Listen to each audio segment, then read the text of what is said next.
You must expect a miracle. You have the power of choice. Believe on the Lord Jesus Christ. Welcome to Life Today Live. Randy Robinson here. Good to have you guys here. We're going to get into some meat today. And look, I was just talking with our guest before we started, and he said we live in an authentic society, and we should. I mean, and really, you know, my kids are all in their 20s, so they're, you know, Gen X or millennials and Gen Z, and those guys, God love them, they don't put up with a lot of religious kind of pretend, right? We got to be real, and part of that is admitting sometimes how we as humans feel. And you know, the beautiful thing is there's no shame in that. God doesn't shame us. There shouldn't be any sense of failure in that. So when you're going through something, I think the best thing you can do is talk to somebody you respect about it.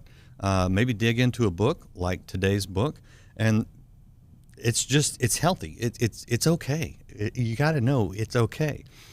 Sometimes you feel like God is nowhere near you, far away, and that is what we're talking about today. My guest has a book that is out now called When God Feels Far Away, and you can see sort of that foggy cover that he's got illustrating that point, because it does, man. It feels like sometimes we're just in an earthly fog, sometimes of anxiety or confusion, questions, disappointments. That's life, and it's okay, and it's healthy to talk about it. So I'm excited about the conversation. Chat is open if you want to be a part of the conversation. You're watching live, jump on in there. If you're watching later, we always invite you to be here live at noon Central every day. But this is a good conversation. So hit like, hit share, hit subscribe, all those fun things. My guest is the author of that book. He's also a pastor at Scottsdale Bible Church. I'm just a big fan of Arizona and the West and all that. So I love Scottsdale. But he's not a native there. It was a calling for him. But his name is Pastor Jamie Rasmussen.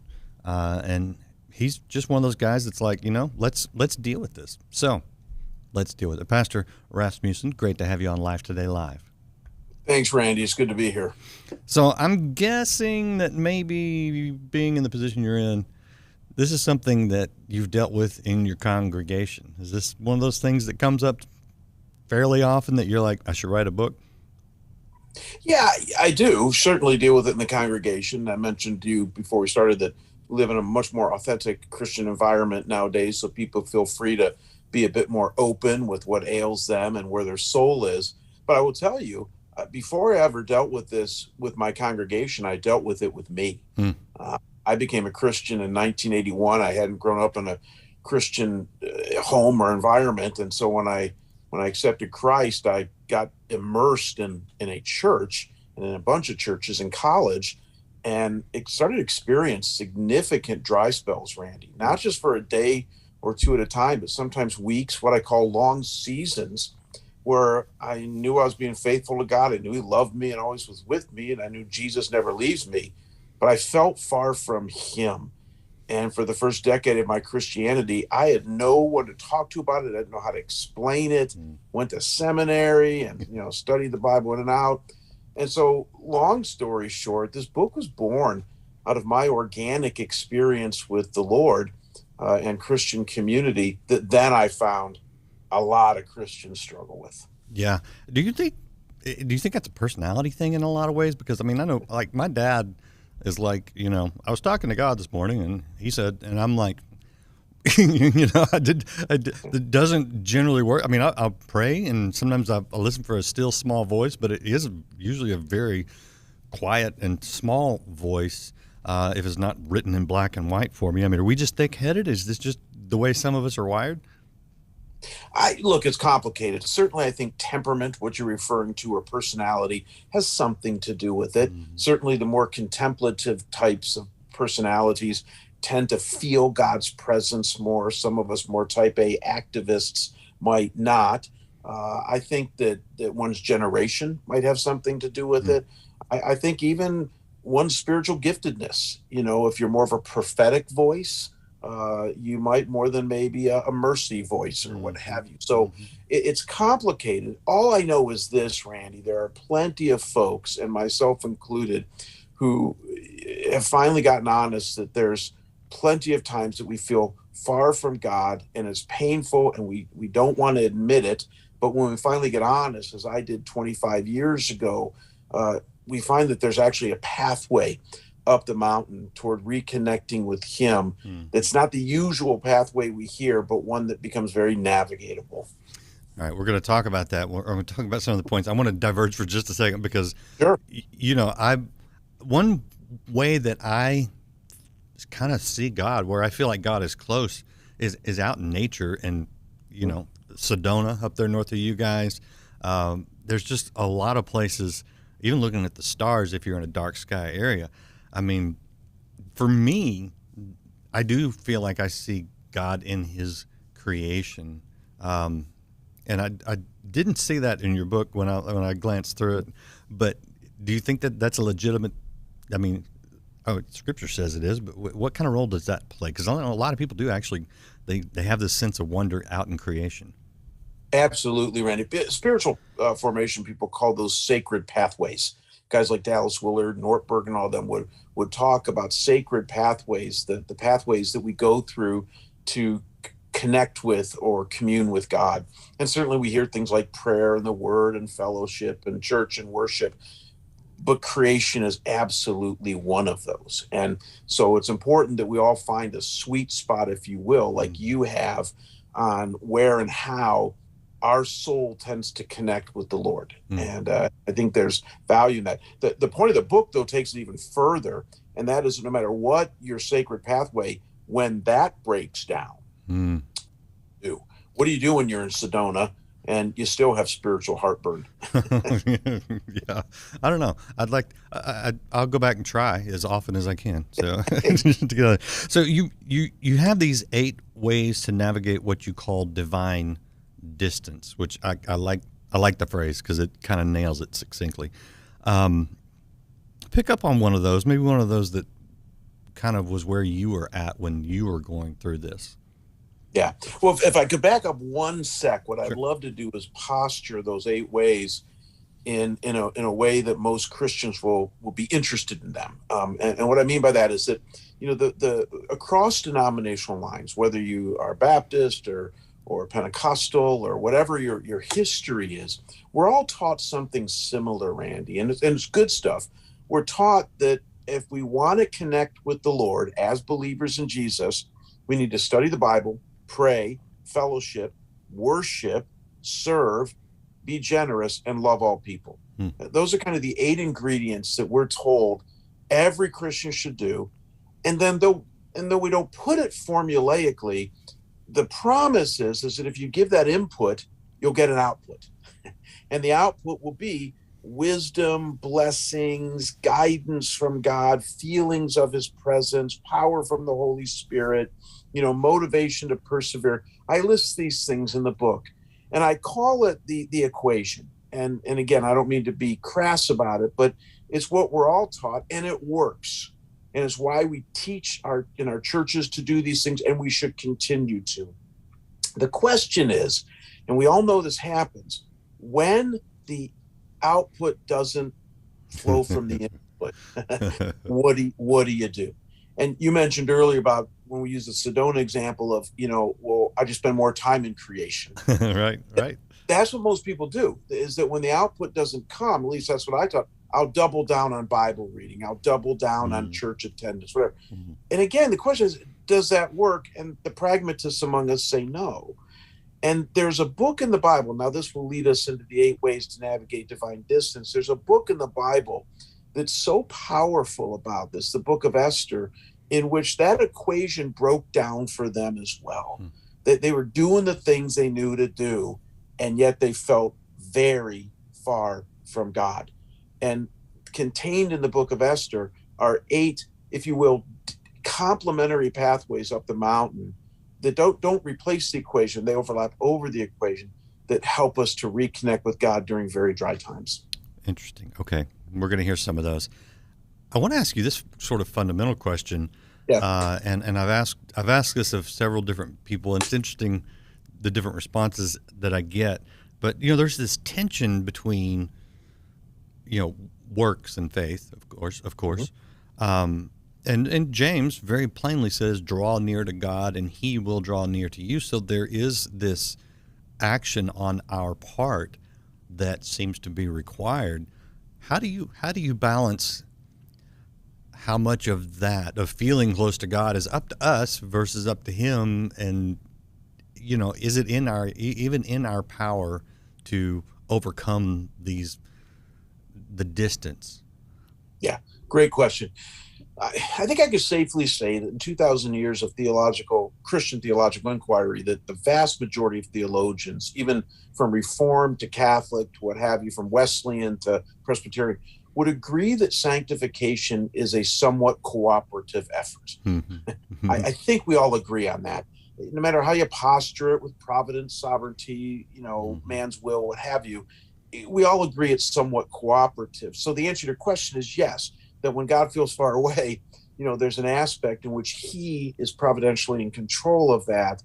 But what we see in the scriptures is He does ask us to cooperate with Him and to make some make some movement. So the book is more about our movement than God's, but it talks about what God does in response to our movement. Okay, well, let's talk about it. Let's get into some of the movements. Come on, people want to know. They're like, what do I need to do? So, dive in. Yeah. Yeah, let me dive in. It's funny. The first one that you mentioned, the first way that we talk about in the book, is not actually a work. It's faith. It's faith itself. But it asks a question, because this is so core to the book of Esther: faith in who and faith in what? That's good. Right? Because everybody says, like today, it's really vogue to have faith. I'm a person of faith. I got faith. You have faith. But our culture doesn't want to talk about the object of our faith and what we're trusting in with the object of our faith. Mm-hmm. And the book of Esther is myopically focused on God, obviously, is the object of our faith. But what about God? His providence. The fact that when we feel far away, and in the book of Esther, they actually were far away because they were in exile. Mm-hmm. There was no temple, no tabernacle, no law. It was just a mess. That when we're far away from God, the book of Esther screams, He's got this, He's got you, and you need to laser beam focus your faith on an aspect of God that we call His providence. The fact that simply means He's in control, even when everything seems out of control. And so the whole theme of the book of Esther, contained in chapter 4, is when Mordecai says to Esther, hey, you can act or not act, but God is going to come through for us. It's for such a time as this, whether through you or some other means, His providence is in control. And I think that's very applicable to our lives today when we're in a messy place or a distant place, that the starting place is, I'm going to trust that no matter how I feel, no matter what, God's got this. He hasn't left me. He's in control. That's a tough place for a lot of people, and right? Yeah. And it goes to the tension, again, the human tension between knowledge and feelings. And so I kind of hear a little bit of don't put all your trust in your feelings. Put your trust in the knowledge of what God says. I mean, is that a bit of the essence of it? I think it is, Randy. I'd take it even a step further. It's knowledge versus feeling versus choice. So, what I'm challenging people to in the first way here is to choose to lean on and trust in His providence. So a story, when I was first studying the book of Esther years ago, my kids are about your kids' age, a little bit older. My middle daughter, is going through a really dark period. One of those ones where we didn't know where this was going to go. And I remember at one point I got called into school and dealing with some things. And it was a long journey. We had to get into counseling. We had to deal with some difficult issues in our family with our beloved child.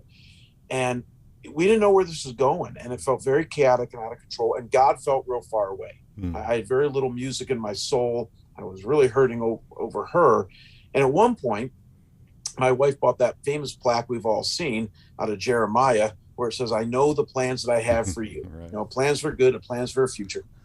And I thought, well, that was given to Israel. I'm the same thing. But then I pragmatically said, but you know what? I don't mind claiming that for my life either. That God does have a plan. He's sovereign. He's in control. Every hair in my head is numbered. Yeah. And not a sparrow falls to the ground outside of his will. And my wife and I hung that plaque in our kitchen, and we every day with tears decided we were going to trust God, that he knew what he was doing with our little girl, and we were placing her in his hands and his care and his providence. And as the psalmist says, there is weeping in the night, but joy comes in the morning. And so we say in a secular way, this too will pass. And eventually my daughter saw the light of day. It took time, but we got help. And we learned that even in the darkest times, leaning on his providence, choosing to do that is a good choice, and it's worth it. So yeah, it's hard. And yeah, it's feelings versus thoughts, but it's also a choice. Are you going to do that or not? And also something else that I heard you say, which is you got help. And I think a lot of Yeah. people want to just claim a promise and not be a part of the community. And man, the older I get, the more it just seems like God's pattern is to work through his people, as imperfect as we are.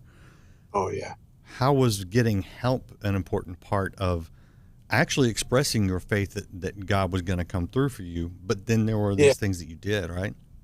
Yeah, I understand why some people are reticent to get help. I really do. And I've never been one like that, only because I realized early on in my Christianity that out of 22 different spiritual gifts in the Bible, I don't have 20 of them.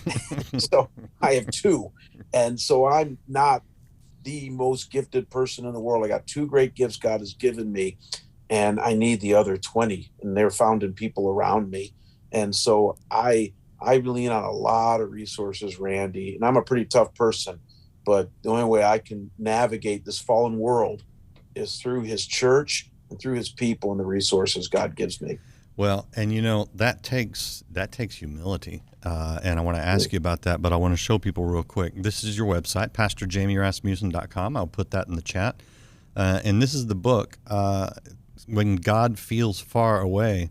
And, I know you've been there. If you haven't been there, my pastor, we just moved, so we're in transition right now to a new church. But my pastor for 19 years would say, if you're not in the valley, you're either heading into it or heading out of it. But we all go through. So if you're not at that point where God feels far away, it's coming, and that's okay. And the better you can prepare right now for it, the better off you will be. But to acknowledge, as a pastor especially, that you need help and that you don't have all the answers.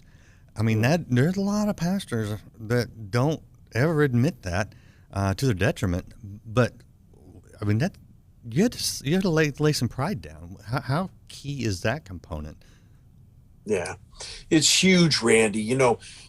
There's a powerful verse in James 4:6 that most Christians have heard, where it says, God opposes the proud but gives grace to the humble.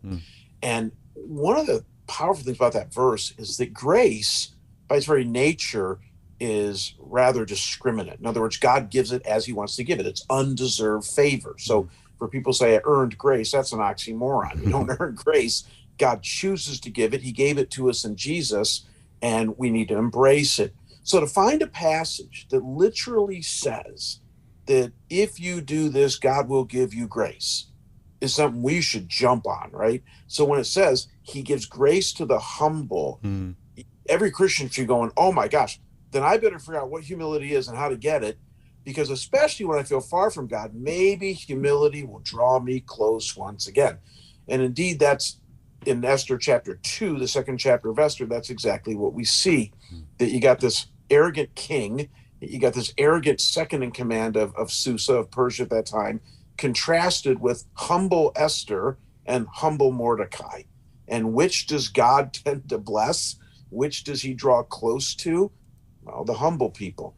And so I simply point out in the chapter that humility becomes way number 2 that we learn from Esther on how we can draw close to God. And final thought on that, it works on a human level. In other words, you and I, Randy, are drawn to people that are humble because they're accessible, they're approachable. Yeah. Conversely, proud people, we just tend to say, right. And so could God be the same way? Could God be drawn toward humility in us and want to draw closer to us? I believe that he does. And that's why he says he gives grace to the humble. Do you think maybe God will allow us to go through these times of difficulty in order to chip away at maybe our pride or some other things that need to be chipped away? And somebody asked me that in another interview recently, Randy, where, he was really pushing me on, is God actually far away? Or is this just our imagination? And I don't have a definitive answer to that. All I know is that over 10 times in the Psalms, the psalmist says, "Why have you hidden your face from me?" And, theologians do bicker back and forth on whether God really hid his face or what have you. And we know he never leaves us. But my personal opinion, to answer your question directly, is I do think there are times where informing our character, in informing our soul, God does at the very least allow us to feel more his transcendence rather than his immanence, for the purpose of our shaping our character and forming us into the image of his son. And that sometimes it's not discipline. It's not that he doesn't love us. If you ever read a great book written by a Jewish author named Chaim Potok called The Chosen, the whole theme of that book, it's a novel, is that you have this very, very gifted Jewish son whose Jewish father, who's a rabbi, withholds some of that closeness because he's trying to drive the arrogance out of his son and make him more of a humble person. Sounds brutal, but I remember that years ago going, maybe that's sometimes what God is up to. I don't know. Yeah. But all I know is that he is committed to my character and my soul, and he'll do anything to get me there. Yeah. And I think that is key. God plays the long game with us. We want the short game, and I see more and more that God's playing the long game with us because it's the greater good, the greater goal, and so it's not, sanctification's not overnight. It's a process. Yeah. Life is a process. Okay, so there's another point in your book that jumped out at me because this is where I've been, and it's just human nature that we tend to react more than we act, or at least as often. And in my case, I hit a point in my life, I won't get into too much detail, but I was frustrated, and God felt far away, and as did my loved ones felt far away. I mean, I felt there's just, you start to feel this sense of, good grief, can I connect with people, much less God? And I felt like something happened where, well, I'll give you the quick story. I was at lunch with a friend, and we had a terrible waitress. Awful. Didn't want to be there. Clearly she didn't want to be there. Our drink sat empty. I mean, we had to ask, then we had to wait, and all this. And when it ended, I was paying for lunch, and I was writing out the tip, and my friend looks at me and goes, "You're going to give her a tip?" And I looked up at him, and I said, "Yeah." And he's like, "Dude, that was literally the worst service I've ever had." And we're old guys, so we've had a lot of service in restaurants, And I sat back and I thought, well, I'm not giving it to her because she did a great job. She did a terrible job. I'm giving it to her because I'm a good tipper. This is about me, not her. And I just kind of happened. And then I kind of started thinking about it. And I realized, you know what? We are called to behave in certain ways, God says, right? And we have the choice. And really, we're called to do the right thing, even when it's not even called for, maybe, And that's kind of an odd case, but it kind of trickled down into my life. It was like, okay, somebody's not treating me right. The Bible's very clear about how I should respond. I should respond with kindness, and not someone doesn't deserve my kindness kind of attitude, which is really what I copped. Yeah. How does, and believe me, this was revolutionary in my life, but how does doing the right thing in all circumstances, not just reacting to people or when we feel good, but being committed to doing what God prescribes, how does that kind of close that gap? Because I'm telling you, it worked for me. Yeah, it's huge, Randy. And it's way number 3 in the book. What we point out is this, that when God feels really far away, there's a great temptation in our fallen soul to say, I think I'll return the favor. It is a great temptation to say that, we do this in our marriages, and that if you're going to be distant from me, then fine, I'll be distant from you. Yep. And the problem is when we say that to God, we're now very vulnerable to sin because we're not doing life with him at that moment. So we're very vulnerable to making decisions and doing things out of the flesh, not the spirit, that will exasperate the distance. So one of the things we see in the book of Esther is that even though they felt far from God, they still practiced what New Testament would call obedience. They still practiced doing the right thing in the right way, even though God felt far away. And spoiler alert, at the end of the book, we find that they have this massive celebration as they feel now closer to God. And it's because, in part, they obeyed him and did the right thing during difficult times of divine distance. And I even point out in that chapter, again, based on the story, that, our world tells us to do right based on what you think and what works for you. Right. Which would have been, not tipping that waitress, right? For you, it would have been say, hey, it works for me. And whereas God's word says, do right based on what his word outlines, regardless of the cost. And that's obedience. And so you really nailed it there, that we always think, well, I can obey when I feel like it, or I can obey when I'm spiritually strong. No, the Bible says that if you're a spirit-filled Christian, for crying out loud, you can obey anytime, even when you feel far from him. And I point out it's probably more important when you feel far from him. I think you're right. Yeah. No, I absolutely think you're right. And even if it, at the end of the day, regardless, if you just do the right thing in the right way, however you feel, however the circumstances are, it lays the foundation for things to get better, Yeah. And for me, yeah, it did. Where were you? This is a couple decades ago, but man, where were you then? I should have come out to Scottsdale Bible Church. You said, well, we're going to skip some chapters here just so you guys know. You have to get the book, you guys watching. But you skipped to the end and you talked about the celebration they had. Yeah. And you actually point out that's key. I mean, that's important. How do we One of the celebrate ways. these victories? Yeah. Yeah, it really is.